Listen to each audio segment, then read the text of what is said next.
Hello dear student, तो कैसे हैं आप लोग बच्चे। द यूनिक पब्लिकेशन के इस ऑनलाइन प्लेटफॉर्म पे आपका स्वागत है। आइए, अगर आप बिहार डीएलएड प्रवेश परीक्षा की तैयारी कर रहे हैं तो उसके प्रीवियस ईयर क्वेश्चन को हम आज डिस्कस करने वाले हैं। प्रीवियस ईयर क्वेश्चन में आज हम लोग डिस्कस करेंगे 29/8/2025 के सेट को। 29/8/2025 को जो बिहार डीएलएड का एग्जाम हुआ था, उस एग्जाम में मैथमेटिक्स के क्वेश्चन को हम लोग डिस्कस करने वाले हैं। आपके पास अगर ये बुक है, होगा ही जब आप ये वीडियो देख रहे हैं, तो आपके पास जो बुक है उस बुक में इसको आप पलट लीजिए और मैथमेटिक्स के क्वेश्चन को निकालिए। ये आपको दिख रहा है। आप इस सेट को जब निकालेंगे तो मैथमेटिक्स का क्वेश्चन जो है आपको 46 नंबर से दिखाई पड़ेगा, समझ गए। तो उस 46 नंबर के क्वेश्चन को आप निकाल करके रख लीजिए अपने सामने और तब फिर हम लोग डिस्कस करते हैं। चलिए, आइए फर्स्ट क्वेश्चन हम लोग डिस्कस करते हैं। फर्स्ट क्वेश्चन क्या है? यदि समीकरण 4x² - 2x + k - 4 = 0 का एक मूल दूसरे का व्युत्क्रम है तो k का मान है।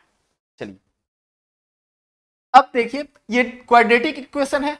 क्वाड्रेटिक इक्वेशन का अगर दो रूट हो, अल्फा और बीटा, तो उसका प्रोडक्ट क्या होता है? अल्फा इंटू बीटा = c/a होता है। ठीक, अब क्या बोला है? एक मूल दूसरे का व्युत्क्रम है। अगर हम एक को अल्फा बोले हैं तो दूसरा क्या हो जाएगा? इसका उल्टा हो जाएगा ना सर, यानी बीटा जो होगा वो 1/अल्फा के बराबर हो जाएगा। अब जरा बताना भाई, अल्फा इंटू बीटा यानी alpha into 1 alpha, alpha into 1 alpha, alpha alpha तो कैंसिल हो जाएगा, c/a, तो k - 4 बाई a के जगह पे कितना? 4, ये आपका 1 आ गया, k - 4/4। जल्दी से बता दो, सॉरी,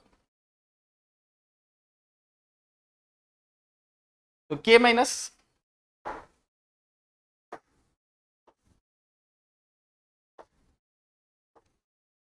4/4 है। ये आपका k - 4 = कितना आ गया? 4 आ गया। 4 इधर माइनस में है, उधर चला जाएगा तो आपका क्या हो जाएगा? प्लस में। 4 + 4 यानी 8, तो k का वैल्यू आपका आ गया 8। Option number B is correct. ये आपका फर्स्ट क्वेश्चन था। चलिए, अब सेकंड क्वेश्चन देखते हैं। एक मोटरसाइकिल के पहिए की त्रिज्या 35 सेंटीमीटर है। ये मोटरसाइकिल का पहिया है, इसकी त्रिज्या कितनी दी हुई है बाबू? 35 सेंटीमीटर। 66 किलोमीटर प्रति घंटा की गति बनाए रखने के लिए पहिए को प्रति मिनट चक्करों की संख्या बनानी होगी। अच्छा, एक घंटा में यानी 60 मिनट में कितना? 66 किलोमीटर चलता है। 60 मिनट में 66 किलोमीटर, तो एक मिनट में कितना? तो आप कहोगे 66/60 किलोमीटर चलेगा सर। ठीक, अच्छा, पहिया इधर दिया हुआ है, पहिया का रेडियस कितना दिया हुआ है? 35 सेंटीमीटर। अब पहिया एक चक्कर में कितना घूमेगा? तो एक चक्कर में अपनी परिधि के बराबर घूमेगा। तो परिधि 2 × पाई का वैल्यू कितना? 22/7, और आर का वैल्यू कितना भाई? 35, तो 7 × 5 = 35 हो गया। 22 2 5 जा 10, तो ये आपका 220 सेंटीमीटर होता है। ये पहिया का परिधि हो गया। पहिया का परिधि 220 सेंटीमीटर निकला। इसका मतलब पहिया एक चक्कर में जो है इतना डिस्टेंस कवर करेगा। ठीक, अब चलिए, हमको पूछ क्या रहा है कि पहिए को प्रति मिनट चक्करों की संख्या बनानी होगी। अगर एक मिनट में इतना डिस्टेंस कवर करता है, ये पहिया इस डिस्टेंस को कवर करने के लिए कितना चक्कर लगाएगा? चलिए, तो क्या करेंगे? एक मिनट में जितना डिस्टेंस कवर करता है ना सर, उसमें इस एक चक्कर से डिवाइड कर देंगे। 220 से हम क्या करेंगे? डिवाइड। लेकिन एक बात ध्यान रखना, यहां सर ये वाला डिस्टेंस तो किलोमीटर में था, लेकिन पहिए के एक चक्कर का डिस्टेंस सेंटीमीटर में था। तो क्या करेंगे? यूनिट को सेम करेंगे। किलोमीटर को पहले मीटर में चेंज करो भैया। 1 किलोमीटर मतलब कितना मीटर? 1000 मीटर, तो ये आपका 1000। अब फिर मीटर को सेंटीमीटर में भी चेंज करना होगा, तो फिर 100 से मल्टीप्लाई कर दो, ये आपका 100 हो गया। अब इसको कैंसिलेशन करते हैं फटाफट। 11 छके 66, 11 दूनी 22, यहाँ 0, ठीक। और कुछ कटेगा, 1 0 1 0, यहां से भी 1 0 1 0 कट गया सर। 6 से 6 पूरा का पूरा कट गया, 2 से यहां 500, यानी 1 मिनट में पहिया को कितना चक्कर लगाना होगा? 500 चक्कर लगाना होगा। तो चला दो मोटरसाइकिल 500 पे। तो चलिए option number C, I hope कि आपको समझ में आया होगा। चलिए नेक्स्ट क्वेश्चन बढ़ते हैं। ये थोड़ा सा पिछला क्वेश्चन थोड़ा सा बड़ा था, उसको अच्छे से आप स्थिर होकर के समझेंगे तो काफी अच्छे से समझ में आए। अब चलिए देखिए, डीएलएड प्रवेश परीक्षा जब भी आप देंगे तो उसमें अगर एक क्वेश्चन आपको थोड़ा सा लेंदी दिखा तो आप ध्यान रखिएगा कि अगला क्वेश्चन निश्चित रूप से वो इजी होगा। जैसे देखिए, इससे जस्ट पहला क्वेश्चन जो था थोड़ा सा लेंदी था, लेकिन ये क्वेश्चन कितना आसान दे दिया। एक वस्तु पर 15% का बट्टा दूसरे वस्तु पर 20% के बट्टे के समान है। दोनों वस्तुओं के मूल्य का अनुपात, अगर हम पहले वस्तु के मूल्य को ए बोल दें, दूसरे वस्तु के मूल्य को बी बोल दें, ठीक, तो ए पर कितना प्रतिशत का बट्टा? 15% का बट्टा, यानी 15/100। और बी पर कितने प्रतिशत का बट्टा? 20% का बट्टा, 20/100। जरा इसको कैंसिल आउट करो, 100 100 कैंसिल हो गया, 5 3 जा 15, 5 4 जा 20। तो a by b is equal to आ गया 4/3। तो पहले वस्तु का कीमत था ए, दूसरे वस्तु का कीमत था बी, दोनों का अनुपात कितना आ गया? 4:3। Option number B is correct. तो देखा, ये बहुत ही सिंपल क्वेश्चन था। जल्दी से हम लोग आगे बढ़ते हैं। 49 क्या है? यदि रेखाएं 3x + 2ky - 2 is equal to 0, 2x + 5y + 1 is equal to 0 समानांतर है तो k का मान क्या होगा?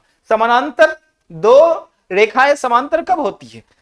तो आपको इसका कंडीशन याद होगा, a1/a2 बराबर होना चाहिए b1/b2 और ये is not equal to c1/c2 होना चाहिए। हमको किसका वैल्यू पूछा है? k का मान पूछा है। a1 कितना है भैया? 3 है। a2 कितना है? 2 है, बराबर b1/b2 कर दो, 2k/5 कर दो भाई। तो ये आपका कितना हो गया जरा बताना? 3 5 जा 15 और 2 × 2k कितना? 4k बराबर 15 आ गया। तो k का वैल्यू कितना आ गया बोलो? 15/4। तो k का वैल्यू आपका 15/4। इस तरह से क्वेश्चन को धाराशायी करना है, ठीक। क्वेश्चन को, मैथमेटिक्स का क्वेश्चन अगर आप अच्छे से पढ़ लिए एक बार तो आधा क्वेश्चन उसी समय बन जाता है। इसलिए मैथमेटिक्स किसी को टफ क्यों लगता है? मैथमेटिक्स टफ इसलिए लगता है क्योंकि उसके पास पेशेंस नहीं होता, और क्वेश्चन को पढ़ने के लिए जरूरत होती है पेशेंस की। और जिनके पास पेशेंस नहीं होगा भैया, तो वो कहां से मैथमेटिक्स बना पाएंगे? फिर उसके लिए मैथमेटिक्स टफ हो जाएगा। इसलिए पहले पेशेंस रख करके क्वेश्चन को अच्छे से पढ़ना है। क्वेश्चन को अगर आप अच्छे से पढ़ लिए तो मैथमेटिक्स का क्वेश्चन इजीली सॉल्व हो जाएगा। चलिए देखते हैं नेक्स्ट क्वेश्चन को। ऊंचाई 15 सेंटीमीटर, आधार व्यास 16 सेंटीमीटर, लंब वृत्ताकार शंकु का घुमावदार पृष्ठीय क्षेत्रफल। घुमावदार, ये थोड़ा सा अटपटा वर्ड यूज किया गया है। घुमावदार मतलब कर्व्ड सरफेस एरिया। इसको आप लोग 10वीं के बुक में वक्र पृष्ठीय क्षेत्रफल पढ़ते होंगे।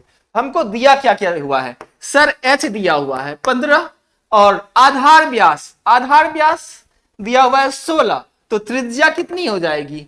8 सेंटीमीटर हो जाएगी सर। और किसी भी वृत्ताकार शंकु का वक्र पृष्ठीय क्षेत्रफल अगर निकालना हो तो हमको चाहिए क्या? पाई आर एल। एल कैसे निकलेगा सर? एल तो निकलेगा r² + h², 8² + 15 का स्क्वायर।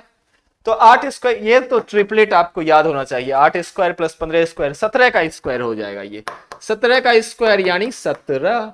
एल आ गया 17। तो जरा बोलो पाई का वैल्यू कितना होता है? 22/7। आर का वैल्यू कितना है? सॉरी, हमारा इक्वेशन, हमारा ऑप्शन जो है, आंसर जो है वो आपका, हमारा ऑप्शन जो है वो पाई के फॉर्म में दिया हुआ है, तो इसलिए पाई को पाई ही रहने दो। आर के जगह पे कितना भैया? आर के जगह पे 8 है, एल के जगह पे 17 है सर। 17 8 136। तो ये आपका सिंपल आ गया 136 पाई। ऑप्शन में कहीं दिख रहा है क्या? 136 पाई centimetre square. Option number D is correct. चलिए नेक्स्ट क्वेश्चन। समीकरण दिया हुआ है आपको और बोला है कि इसके वास्तविक और समान मूल हैं। सर डी बराबर 0, मूल अगर वास्तविक हो और समान भी हो तो आपका डी किसके बराबर हो जाएगा? 0 के बराबर। सर डी मतलब बी स्क्वायर, बी आपका 4k है तो 4k का स्क्वायर -4ac 4 इंटू 12 इंटू सी के जगह पे कितना बोलो भाई मेरे? 3, तो बराबर 0। 4k मतलब 16k स्क्वायर, 4k मतलब 16k स्क्वायर। वीडियो देखते हो ना फोन में? 4k 4k क्वालिटी चाहिए। माइनस 12 चौके 48, 48 तिया कितना हो जाता है भाई? 144 हो जाता है क्या? बराबर 0। अब यहाँ 16k स्क्वायर बराबर 144 हो जाएगा फटाफट का, तो 16 से 9 बार में k स्क्वायर बराबर 9 करेंगे तो k का वैल्यू कितना आ जाएगा? +-3। तो ये आपका option number A is correct. Next question समझ में आ गया होगा। चलिए अब नेक्स्ट क्वेश्चन, वह प्रायिकता जो निम्नलिखित में से मौजूद नहीं हो सकती। बच्चे को ये याद रहता है कि किसी भी घटना की प्रायिकता निगेटिव नहीं होती। निगेटिव दिख रहा है क्या? सबसे पहले देख लो, हाँ दिख रहा है सर, तो ये प्रायिकता नहीं हो सकती, ऑप्शन बी। और आगे बढ़ जाओ। चलो किसी वर्ग की डैश किसी दिए गए वर्ग से पहले, अच्छा, तो किसी दिए गए वर्ग से पहले के सभी वर्गों की आवृत्ति को जोड़कर क्या निकालते हैं? संचयी आवृत्ति निकालते हैं। सिंपल था। नेक्स्ट क्वेश्चन पढ़ते हैं। निम्नलिखित में से कौन सा कथन संकल्पना मानचित्र के बारे में सत्य नहीं है? संकल्पना मानचित्र अंतः संबंधित अवधारणाओं और उन्हें जोड़ने वाले लिंक का संग्रह प्रस्तुत करते हैं। ये सीडीपी से क्वेश्चन आपका दे दिया गया है। संकल्पना मानचित्र केवल शिक्षकों द्वारा बनाया जाना चाहिए? बिल्कुल नहीं, संकल्पना मानचित्र शिक्षक और छात्र दोनों के द्वारा बनाया जाना चाहिए। तो ये आपका गलत दिया हुआ है, तो ये आपका option number B is correct हो जाएगा। चलिए मैथमेटिक्स के क्वेश्चन पे फिर से लैंड करते हैं हम लोग। एक बहुपद दिस को जब दिस से भाग दिया जाता है तो भागफल ये प्राप्त होता है, शेषफल क्या होगा? तुम याद करो, भाज्य बराबर क्या होता है भाई? भाज्य बराबर भाजक गुना भागफल, भाजक गुना भागफल जोड़ शेष, जोड़ आपका शेष हो जाता है। तो भाज्य कितना दिया हुआ है? -x³ + 3x square -3x + 5। भाजक कितना होगा? भाजक कितना है? -x² + x -1 into x -2 plus शेष रहने दो, शेष को हम r बोल देते हैं। चलो करो इसको, इधर जो है पहले रहने दो, इधर काटो। सर x गुना -x² तो -x³, x इंटू x कितना बोलो? x² है, और x इंटू -1 कितना? -x। अब चलो -2 से फिर -2 प्लस 2x² हो गया, फिर -2x हो जाएगा सर, फिर +2। चलो कुछ कट रहा है क्या सर? -x³ से -x³ कट गया। जरा देखो 2x² + x², ये दोनों मिलके क्या बनाएगा? 3x² बनाएगा। तो 3x² से 3x² कैंसिल हो गया। और कुछ कैंसिल हो रहा है? यस सर, -2x है -x है, ये दोनों मिलके क्या बन जाएगा? -3x। तो -3x से आपका -3x भी कैंसिल आउट हो गया। ठीक, तो यहां 5 बच गया सर, और इधर क्या बचा? सिर्फ 2 बचा है। तो 2 को इधर लाओ, प्लस में है तो हो जाएगा माइनस। इधर क्या था? r था, यहाँ +r था, तो r बराबर कितना? 5 में 2 चला गया, 5 में 2 चला गया तो क्या होता है? बोल लो, 3 होता है। कहीं दिख रहा है ऑप्शन में? 5 है, 2 है, -3 है, 3 है sir. Option number D is correct. चलिए next question. Next question, a बराबर BQ + r में मॉशा क्या है सर? A B. एक बात हमेशा याद रखना है, ए और बी का जो एचसीएफ होता है वो बी और आर के एससी, ये इक्वली डिवीजन लेम्मा का प्रॉपर्टीज है। ठीक, ए बराबर BQ + r हो तो ए और बी का जो एचसीएफ होगा ना, हमेशा बी और आर के एचसीएफ के इक्वल होगा। Option number B is correct. कुछ क्वेश्चन आपको देखने को मिलेगा, समझ गए? डीएलएड प्रवेश परीक्षा का के क्वेश्चन का यही क्वालिटी है कि आपको कुछ क्वेश्चन ऐसा दिखेगा जो कि एकदम देखते ही आप उसका आंसर मार दोगे। ठीक, इसलिए समय के बारे में बिल्कुल नहीं सोचना है। चलिए नेक्स्ट क्वेश्चन, 0 डिग्री है एक। अब कुछ लोग क्या करेंगे, 0 डिग्री जैसे देखेंगे न्यून कौन मारेंगे, जबकि उनको पता होना चाहिए कि 0 डिग्री से बड़ा और 90 डिग्री से जो छोटा कोण होता है ना, उसको न्यून कोण कहते हैं। तो 0 डिग्री आपका न्यून कोण नहीं है, इसलिए ये मत मार देना, ना तो अधिक कोण है ना ही प्रतिवर्ती कोण है, इनमें से कोई नहीं। चलिए नेक्स्ट क्वेश्चन 58 नंबर, साइन स्क्वायर थीटा, ये क्या बन गया, साइन स्क्वायर थीटा को फिल कर दिया गया है, sine square theta plus 1/1 plus tan square theta, sec square theta minus tan square theta, तुमने पढ़ा था 1, इसको उधर ले जाओगे भाई तो 1 प्लस टेन स्क्वायर थीटा बराबर क्या हो जाएगा, सेक स्क्वायर थीटा हो जाएगा सर। तो ये क्या हो गया, साइन स्क्वायर थीटा, 1/सेक करेंगे, 1/सेक करेंगे तो क्या आएगा, कॉस, तो कॉस स्क्वायर थीटा। ये तो आपका मोस्ट लविंग फॉर्मूला है सर 10th क्लास का, sine square theta plus cos square theta is equal to 1। Option number 1 is correct, A is correct. Next question, ये देखो, अब कुछ लोग इसको जोड़ने लगेंगे, क्वेश्चन पढ़ो पहले अच्छे से, क्या बोल रहा है, इसको प्राप्त करने के लिए इसको, इसको और इसको, इस तीनों के योग में क्या घटाना होगा।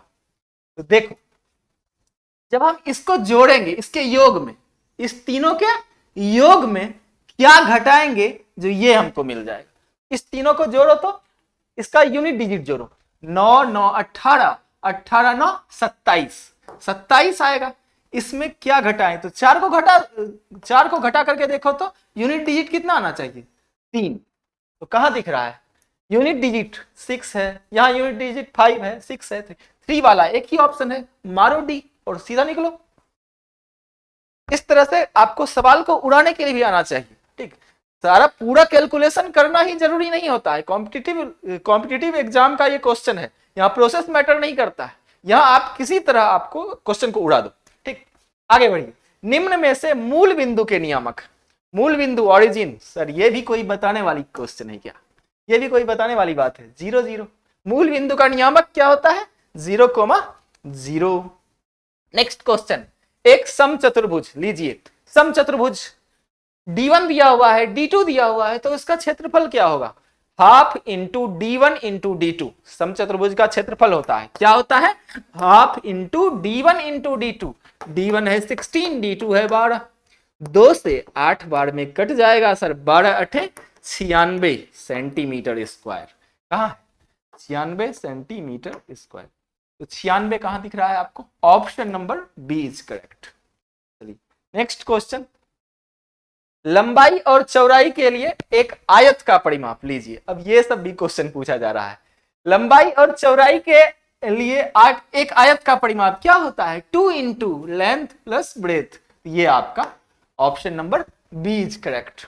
चलिए नेक्स्ट क्वेश्चन, समीकरण युग्म दिया हुआ है, इसका अद्वितीय हल होगा।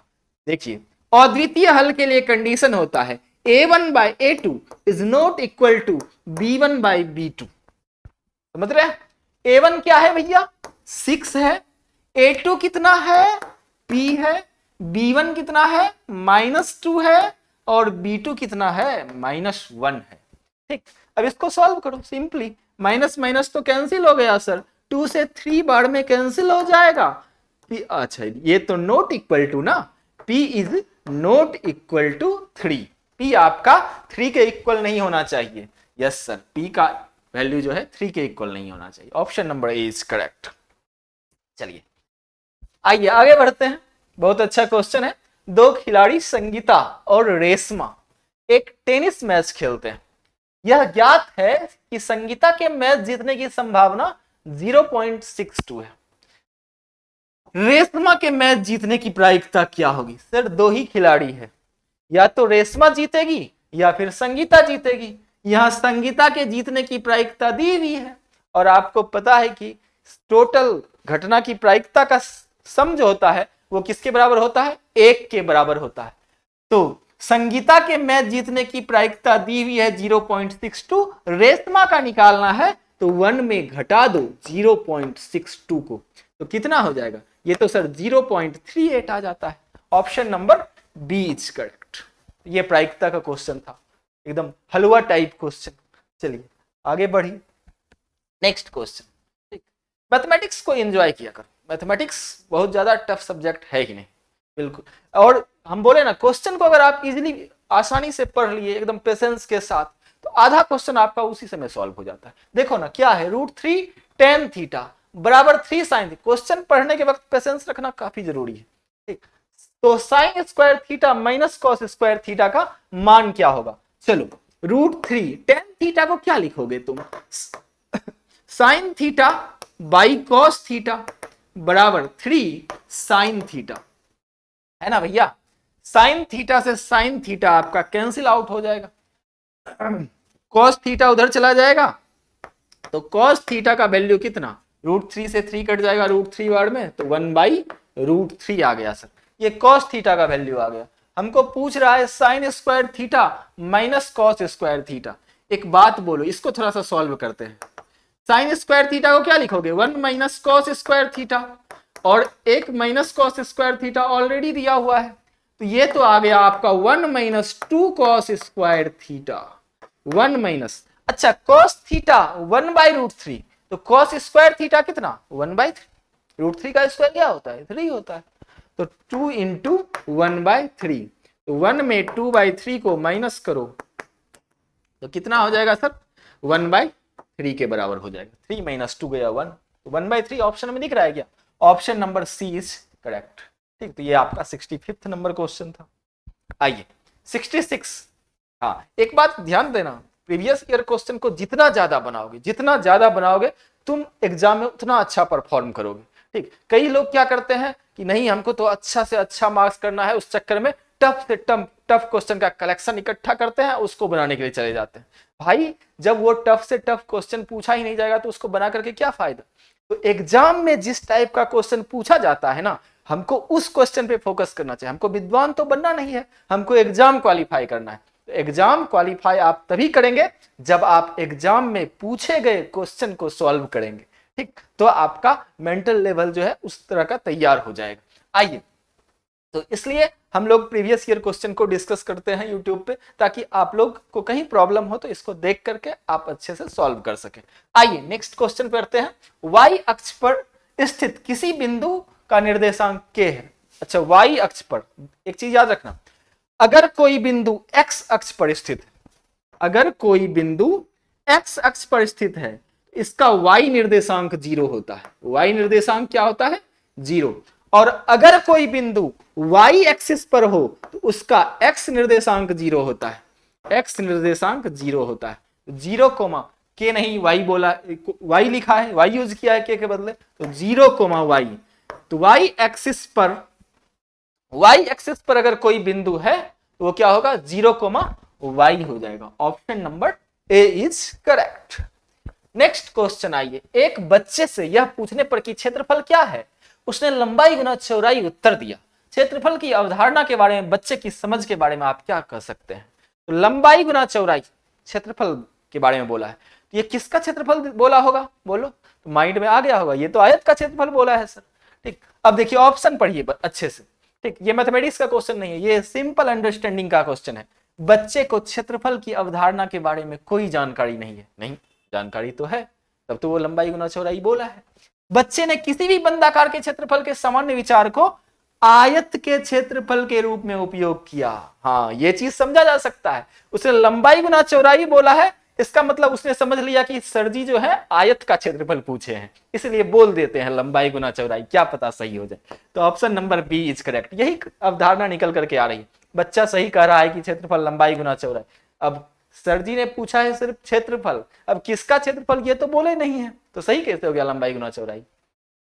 बच्चा क्षेत्रफल और परिमाप की अवधारणा के बीच उलझन में है। नहीं, उलझन में नहीं है। उसको क्षेत्रफल मतलब समझ गया कि वो आयत का क्षेत्रफल पूछे हैं, इसलिए लंबाई गुना चौड़ाई बोल करके निकल लिया, ठीक। तो ये option number B is correct. चलिए नेक्स्ट क्वेश्चन 68। निम्नलिखित में से किस समीकरण का मूल 2 है?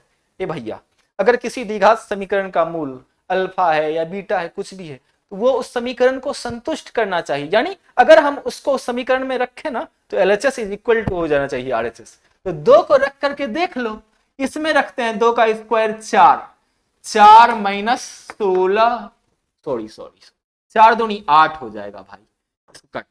4 माइनस 4 माइनस कितना, 4 दूनी 8 प्लस 5, तो 5 4 9 में 8 गया, 1 आता है, 0 आना चाहिए सर, नहीं हुआ। 2 रखो, 2 का स्क्वायर 4, 3 दूनी 6, 6 4 10 में 12 गया, मैं ये भी नहीं होगा।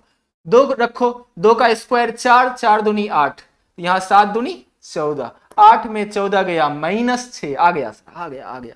2 का स्क्वायर 4, तो 4 दूनी कितना 8, माइनस 7 दूनी 14 प्लस 6, 8 में 14 गया, -6 प्लस 6, खत्म कहानी, 0 आ गया सर, यही हो जाएगा, option number C is correct. Next question 69, यदि समान ब्याज दर पर 2 वर्ष में साधारण ब्याज 40 रुपया और चक्रवृद्धि ब्याज 41 रुपया है तो मूलधन क्या होगा?